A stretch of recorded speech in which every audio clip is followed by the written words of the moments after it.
Welcome back, fellow traveler. So I had the opportunity to stay at the Bisha Hotel in Toronto, and I want to give my quick review on it. I stayed for a night, and I felt that I saw what I needed to see from the hotel, and having lived in Toronto in the past, I can easily gauge the quality of the area and all the other stuff that comes along with a normal review. So without further ado, let's jump in. So the Bisha Hotel is a newer hotel that just opened. There's a residency that's attached with the property, so you might, while doing some searches, see living conditions, apartments, condos, whatever. Note that this is separate from the actual hotel offerings, and it's nothing to really you don't need to worry about that. It is located on Blue Jay Way, which is fairly essential if you're going to a Blue Jays game, or you're looking at hitting up maybe the Eaton Center downtown, or just going around the area. I know the Wayne Gretzky the Wayne Gretzky restaurant is right across the street. A lot of great places to eat nearby, that's for sure. The prices of the hotels, again, the hotel's run by Lowe's. That's the property. It's the Bisha Hotel is the actual property of Lowe's, so that's something to keep in mind. It's a fairly large chain, well known. If you've had good offerings in the past, you probably will expect something similar to this. The thing that I noticed upon going into the hotel is that it is a very classed up place. The lobby looks really nice. The hotel staff is pretty warm. Again, it's nothing too over the top in terms of hospitality. They're fairly respectful, and this is an upscale location, so it comes with the territory, right, of having people treat you better than, let's say, like a Days Inn or whatever. Not that I've ever had any problems with Days Inn. Just there is that certain differential in terms of customer satisfaction that you would expect out of a luxury brand. And make no mistake, this is a luxury brand. I did find the prices were a tad on the high side. It being a new property, I think that would be attributed, and that's a given.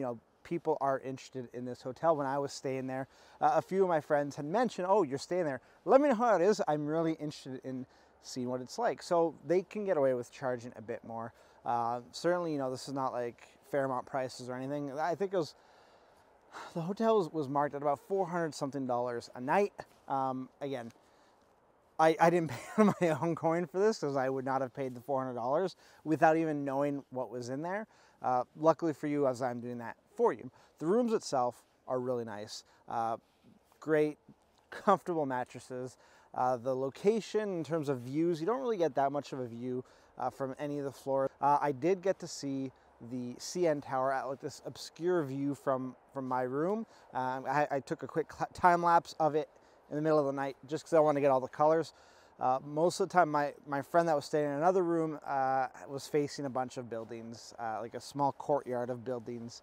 Again, you're not going to go there for views. What you will go there for is the luxury atmosphere that you get. The bathroom is phenomenal. The bathroom is absolutely stunning in the hotel. Nice, great marble floors, 2 sinks on the opposite sides of the walls, or of the room rather.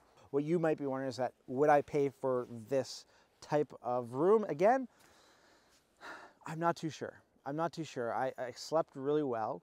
The location was fantastic. Absolutely stunning location. But I did find it a bit on the pricey side. And, looking at what you can get, you can easily go a bit further out and take the TTC, or you can take an Uber, taxi, whatever you need to get around the city. I don't think it's not a location that's absolutely vital to your stay in Toronto. And Toronto is a big sprawling city, so maybe you won't need to be in that specific location. If you're going to, the Rogers Center, you're going to visit the CN Tower, Ripley's Aquarium, it is a good location. It is. But having lived in Toronto, living up on the line that goes north and south, you can easily get to those locations if you were taking the subway down and taking a train car, or a cable car, sorry, not train car, a cable car to those locations. It'd be fairly, or even at that walk, you can walk from Union Station to, any of those locations that I just mentioned. Now, the rooms do come with free Wi-Fi, which is great. It's one of the things that I absolutely hate traveling, is when you have a hotel that does not offer complimentary internet access. It drives me nuts, and in this day and age, shouldn't be a thing. So great to see the Bisha employing that tactic and giving free Wi-Fi out to their guests. The minibar is a bit expensive, so I got into the room and I was dying of thirst. And yeah, you know, I know most of the time when you have water at the minibar, it costs money. Whatever. It was $5 plus tax for a bottle of water, which if I only would have known. And I also had a little square of candies about this big, and that was $9. Oh boy, $9.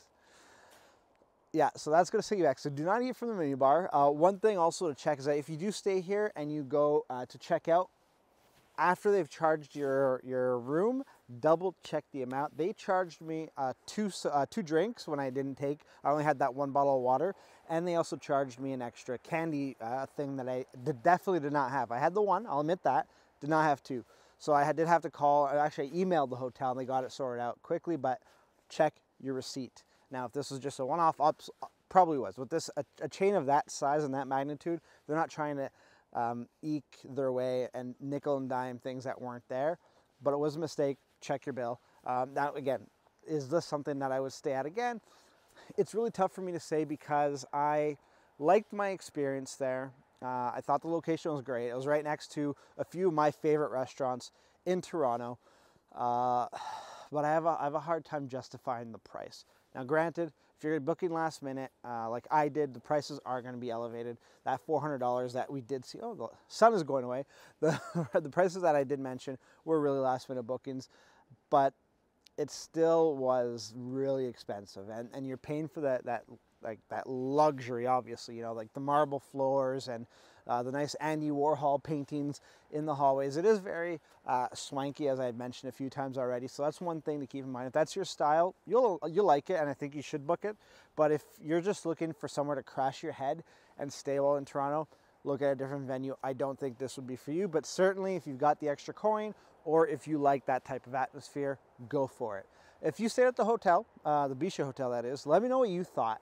And if you haven't stayed there, but you stayed at other locations, let me know what locations you'd like me to review in the next video. Until next time, safe travels.